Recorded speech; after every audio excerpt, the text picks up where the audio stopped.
Hello everyone, welcome to the class.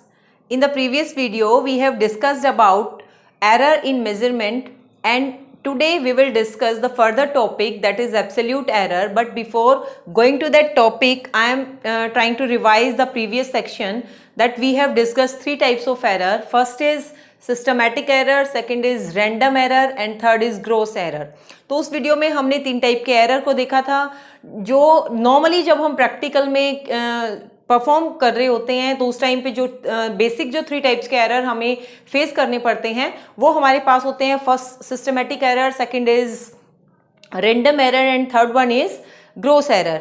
तो first जो है सिस्टमैटिक एरर, मैंने बताया था वहां पे भी that error can be reduced anyhow because that error depends or that error occurs due to the manufacturing defect of the instrument.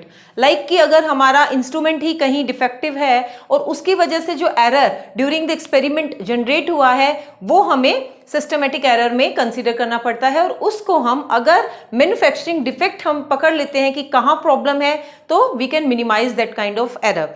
Second one is random error. As the name suggest, random error means नाम से ही है कि ये randomly generate होता है during the surrounding जो conditions होती हैं हमारी, means atmospheric pressure, temperature variance, इन सब के इफेक्ट की वजह से जो हमारा रैंडम एरर है वो जनरेट होता है. बट आई विल से कि इस एरर को हम मिनिमाइज तो कर सकते हैं but not at that level that we can do the systematic error. हम इसको मिनिमाइज करने के लिए क्या करते हैं, हमने लास्ट वीडियो में डिस्कस किया था कि हम अगर अपनी एक्सपेरिमेंट को रेपिटेशन पे डालें, मीन्स हम उसके ऑब्जर्वेशंस को कई बार लें. अगर हम 3 टाइम्स कर रहे हैं, 4 टाइम्स कर रहे हैं और अपनी ऑब्जर्वेशंस को इंक्रीज करते जा रहे हैं तो जो हमारा एवरेज वैल्यू है वो उतना ही एब्सोल्यूट होता जाएगा, उतना ही इंप्रूव होता जाएगा. साथ में हमने एक प्रीवियस वीडियो में एक्यूरेसी एंड प्रिसीजन पे भी डिस्कस किया था. तो जो प्रिसाइज्ड वैल्यू है एरर की वो इंक्रीज होगी, वो value near by true value के जा पाएगी. तो हम उसको मिनिमाइज कर सकते हैं by increasing our observations. Third one is gross error.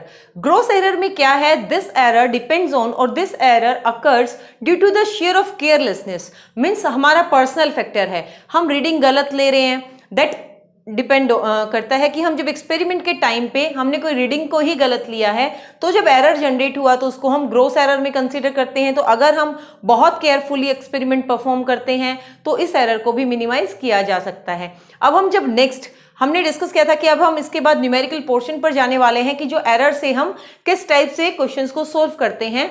तो जो न्यूमेरिकल पोर्शन है वहां पर आपको you have to calculate the percentage error. Means हमें परसेंटेज एरर को कैलकुलेट करना मिलेगा तो हम डायरेक्टली परसेंटेज एरर पे नहीं जा सकते हैं. Before going to percentage error we have to calculate absolute error and relative error. Means I will elaborate 3 types of error. First one is absolute error जो हम इस वीडियो में डिस्कस करने वाले हैं.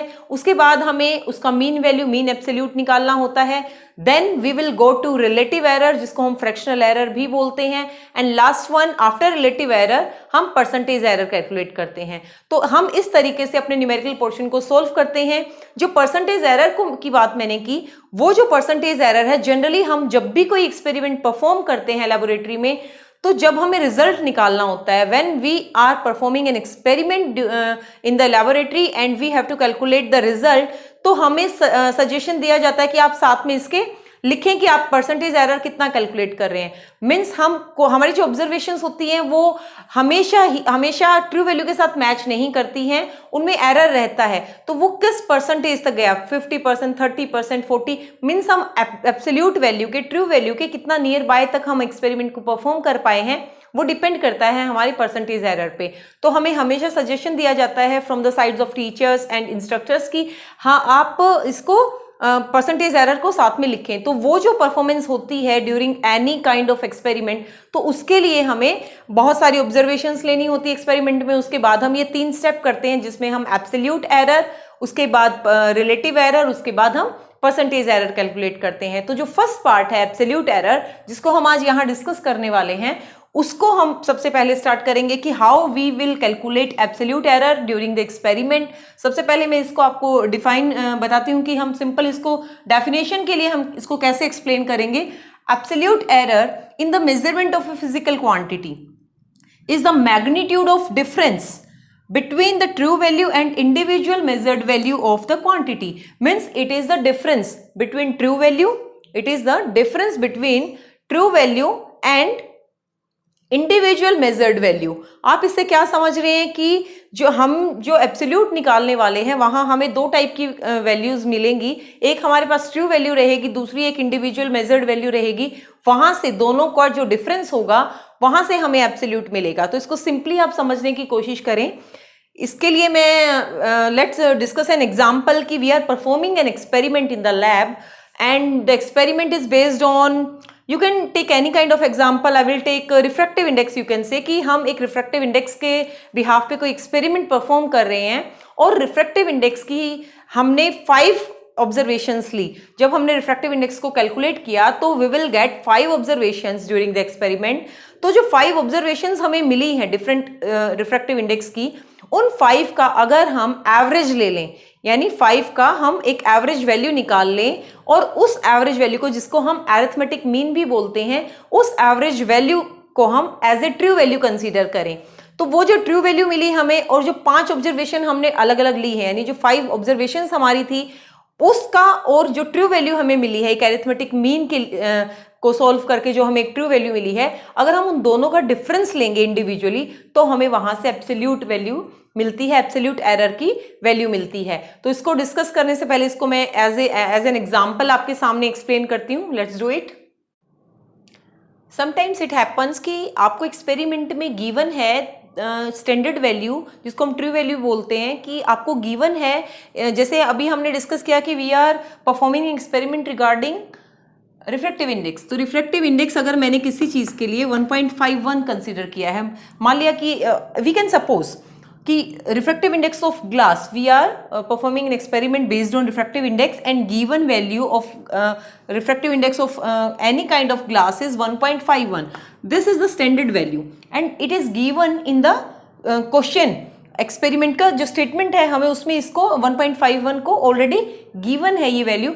तो हम आगे क्या करेंगे, तो हमें ट्रू वैल्यू निकालने की जरूरत नहीं है, जिसको हम एक मीन वैल्यू बोलते हैं, कि हमने कहा हम अरिथमेटिक मीन निकालेंगे, वो हमें निकालने की जरूरत नहीं है. उसके बाद अगर मैंने एक्सपेरिमेंट परफॉर्म किया और सपोज मेरी जो फर्स्ट ऑब्जर्वेशन मिली वो मुझे मिली 1.4, सेकेंड ऑब्जर्वेशन मिली मुझे 1.3, ये मेरी फर्स्ट ऑब्जर्वेशन है, ये मेरी सेकेंड ऑब्जर्वेशन है.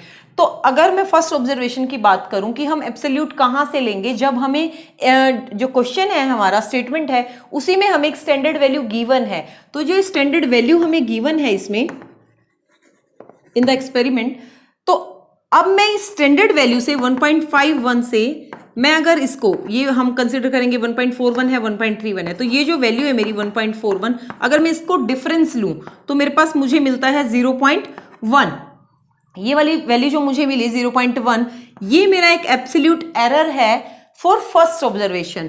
फर्स्ट ऑब्जर्वेशन मैंने ली 1.41, सेकेंड ऑब्जर्वेशन मैंने ली 1.31. तो जो मेन मेरी स्टैंडर्ड वैल्यू थी, अगर मैंने उससे डिफरेंस निकाला फर्स्ट ऑब्जर्वेशन के लिए, तो मुझे एब्सोल्यूट एरर मिला 0.1 फॉर द फर्स्ट ऑब्जर्वेशन. आप देख सकते हैं कि सेकंड जो ऑब्जर्वेशन है वो 1.31 है, तो इसके लिए मैं जो हमारा एब्सोल्यूट एरर है उसको कह सकते हैं 0.2, because the difference of standard value and second observed value is 0.2. तो इस तरीके से हम एब्सोल्यूट एरर निकालेंगे. लेकिन अगर हम इस प्रोसेस के लिए पर्टिकुलर फॉर्मूले की बात करें तो how we can calculate using the formula. Let's do it. If there is no standard value given to you in the question, तो आप क्या करेंगे. अभी हमने कहा कि रिफ्रैक्टिव इंडेक्स अगर हमें गिवन था एक्सपेरिमेंट में कि हमें 1.51 लेना है, तो हमने जो मीन वैल्यू थी, हमारी ट्रू वैल्यू थी, उसको निकालने की कोई नीड नहीं थी. हमने डायरेक्ट उसी को यूज़ किया और अपनी ऑब्जर्वेशंस को सब्ट्रैक्ट करके एब्सोल्यूट निकाल लिया. That was an easy way. But अगर आपको अपने क्वेश्चन में कोई स्टैंडर्ड वैल्यू, ट्रू वैल्यू नहीं पता है, then we will calculate the absolute value, then we will calculate the absolute नहीं, true value from the observations. तो हम सपोज करते हैं कि if we are performing an experiment n times, ठीक है, अगर हमने कोई एक्सपेरिमेंट को n टाइम्स परफॉर्म किया है और हमने उन ऑब्जर्वेशंस को, जो ऑब्जर्वेशंस 1 by 1 ली हैं, उनको मैंने मान लिया कि वो ऑब्जर्वेशंस मेरे पास हैं A1, A2, A3 so on AN. इस टाइप से मैंने ऑब्जर्वेशंस ली जब हमने उसको एन टाइम परफॉर्म किया। तो फर्स्ट स्टेप हमें जो करना होता है, first step we will do to calculate arithmetic mean, जिससे हमें मीन वैल्यू, ट्रू वैल्यू पता चलेगी। तो हमें मीन वैल्यू कैलकुलेट करनी है। मीन वैल्यू के लिए मैं सिंपली ए एम यूज करती हूँ। इसको हम अरिथमेटिक मीन भी बोलते हैं, ट्रू वैल्यू भी बोलते हैं। मीन वैल्यू है तो हमने इसको ए एम से, आप कोई भी सिंबल यूज कर सकते हैं अपने क्वेश्चन में, तो मैंने लिया ए एम। हमारे पास जो ऑब्जर्वेशन थी वो एन थी। हम अरिथमेटिक मीन के लिए क्या करेंगे, हम इन सब का सम करेंगे, A3 and so on plus AN, and divide करेंगे जितने टाइम हमने एक्सपेरिमेंट को परफॉर्म किया है, मीन्स एन टाइम। तो यहां से जो हमें एक वैल्यू मिलने वाली है जिसको हमने AM का नाम दिया है, वो हमें मीन वैल्यू मिल जाएगी, जिसको हम ट्रू वैल्यू भी बोल सकते हैं। तो जो ट्रू वैल्यू मिलेगी, इस ट्रू वैल्यू से एब्सोल्यूट निकालने के लिए हमें दोनों का डिफरेंस चाहिए। तो अगर हम फर्स्ट ऑब्जर्वेशन के लिए निकालें तो हम उसको रिप्रेजेंट करेंगे डेल्टा से।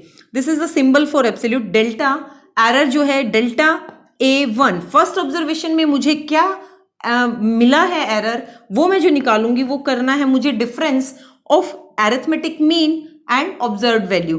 तो मेरा अरिथमेटिक जो मीन था वो AM था एंड फर्स्ट ऑब्जर्वेशन थी A1। साथ में आपको याद है कि हमने स्टेटमेंट में वर्ड यूज किया था मैग्नीट्यूड ऑफ द डिफरेंस, तो हम क्या लेंगे, ये हम क्यों लेकर चलते हैं magnitude, this is the important part of the question, कि हमें कोई भी जो एरर है उसको पॉजिटिवली लेना है, हम उसको नेगेटिव नहीं बना सकते, हमें उसको साथ लेकर चलना पड़ेगा। मीन्स कई बार क्या होता है कि अगर आपके पास वैल्यू 10 है, एक्सटेंडेड वैल्यू आपके पास 10 है, और आप जो ऑब्जर्व कर रहे हैं वैल्यू वो आपको 11 और मोर देन 10 आपको मिल रही है, तो आप स्टैंडर्ड से जब अपनी ऑब्जर्व वैल्यू को सब्ट्रैक्ट करने वाले हैं, डिफरेंस लेने वाले हैं, तो वो नेगेटिव में जाएगा।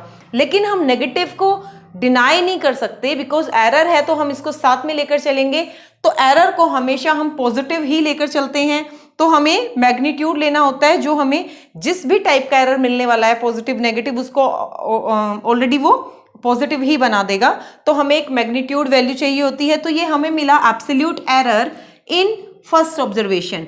You can calculate the same way for second observation, AM minus A2। इस तरीके से हम जितने भी हमने ऑब्जर्व की हैं वैल्यूज अपने एक्सपेरिमेंट में, हम उन सबको कैलकुलेट कर सकते हैं, उनका मैग्नीट्यूड निकाल सकते हैं और वैल्यू निकालते हैं। तो उसके बाद हम क्या करना होता है, हमें क्या मिली, यहाँ से मीन वैल्यू मिली, उसके बाद हमें एब्सोल्यूट एरर मिले 1 by 1। ये हमें उतने ही मिले जितनी हमने प्रैक्टिकल को जितने टाइम रिपीट किया है, जितनी हमने ऑब्जर्वेशंस ली हैं। उसके बाद हम इन सब का, इन एब्सोल्यूट वैल्यू का फिर से मीन निकालते हैं, जिसको मीन एब्सोल्यूट बोला जाता है, जो हमें रिलेटिव एरर निकालने में हेल्प करता है। तो जो हमने कैलकुलेट किया एब्सोल्यूट एरर को हमने डेल्टा की फॉर्म में लिया, कि हम उसको लिख रहे हैं delta A1 in the first observation, delta A2 and so on delta AN। अगर हमने n ऑब्जर्वेशंस ली है अपने एक्सपेरिमेंट में, तो हमने एब्सोल्यूट एरर को इस तरीके से कंसीडर किया है। तो हम क्या करेंगे, उसके बाद हम नेक्स्ट स्टेप पर जाते हैं। तो उसके लिए हमें कैलकुलेट करना होता है मीन एब्सोल्यूट का मीन निकालना। जैसे हमने अरिथमेटिक मीन लिया था वैसे ही हम इनका लेंगे। तो इसके लिए भी हम जस्ट सिंबल यूज कर सकते हैं। वहां पे हमने अरिथमेटिक के लिए सिंपली AM यूज किया था, यहाँ पे हम डेल्टा AM यूज करने वाले हैं। और वही सेम प्रोसेस की जो हमने एब्सोल्यूट निकाले हैं उन सबको हम सम करें, A2 and so on plus delta AN, और n से हम इसको डिवाइड कर दें तो हमें वेरिएशन मिल जाएगा, हमें एब्सोल्यूट मिल जाएगा। जो ऑब्जर्वेशंस ली थी उनका एब्सोल्यूट मिल जाएगा। ये हमें मीन एब्सोल्यूट निकालने के लिए हेल्प करता है। तो अब हमें जो मेन अपना रिजल्ट लिखना होता है, उसमें हम क्या करते हैं कि हमने पहले अरिथमेटिक मीन निकाला। अरिथमेटिक मीन को हम as a true value consider करते हैं। तो हम रिप्रेजेंटेशन करते हैं अपने रिजल्ट की इस तरीके से, हमारी जो ट्रू वैल्यू आई, यानी हमने जितनी बार एक्सपेरिमेंट को परफॉर्म किया उसकी एवरेज जो हमें मिली, दैट इज ट्रू वैल्यू। उसके बाद हम करते हैं प्लस माइनस ये जो हमारा मीन एब्सोल्यूट मिला हमें इसके साथ। तो इस तरीके से हम अपने रिजल्ट को शो कर सकते हैं ड्यूरिंग द एक्सपेरिमेंट। यहाँ पे मैंने प्लस और माइनस दोनों सिंबल यूज किए हैं। इसका क्या मीनिंग होता है यहाँ पर्टिकुलर स्टेटमेंट में, कि जो हमारा एरर जनरेट हुआ है, जो हमें रिजल्ट मिला है उस एक्सपेरिमेंट में, उसकी वैल्यू, जैसे हम रिफ्रैक्टिव इंडेक्स डिस्कस कर रहे थे, तो अगर हमने रिफ्रैक्टिव इंडेक्स जो निकाला है एक्सपेरिमेंटली, फाइनली जो हमें रिजल्ट मिला है, उसको हम क्या बोल सकते हैं कि वो जो वैल्यू है फाइनली, वो A M plus delta A M to A M minus delta A M, इतने रेंज तक वेरी कर सकता है वो, यानी कोई भी जो वैल्यू है पर्टिकुलर ट्रू वैल्यू से इतना कम, मीन एब्सोल्यूट कम और उतना ही ज्यादा, इस रेंज तक वो वैल्यू वेरी कर सकती है एक्सपेरिमेंट में। तो हम इस तरीके से सोल्व करते हैं एब्सोल्यूट एरर को। एब्सोल्यूट एरर हमारा फर्स्ट पार्ट होता है। कई बार हमें डायरेक्ट सिंपल एब्सोल्यूट एरर भी कैलकुलेट करना मिलता है अगर हम कॉम्पिटिटिव की बात करें, तो डिपेंड करता है कि आप क्वेश्चन में आपको क्या गिवन है और आपको क्या कैलकुलेट करना है। तो सेकेंड पार्ट में हम रिलेटिव और फ्रैक्शनल एरर पर जाएंगे, उसके बाद हम percentage error how to calculate वो करेंगे। तो उसके लिए हमें हमारी वीडियोस को प्लीज फॉलो करें, लाइक करें। अगर आपको इस वीडियो से रिलेटेड कोई भी डाउट है तो प्लीज कमेंट सेक्शन में लिखें। Thank you, have a nice day.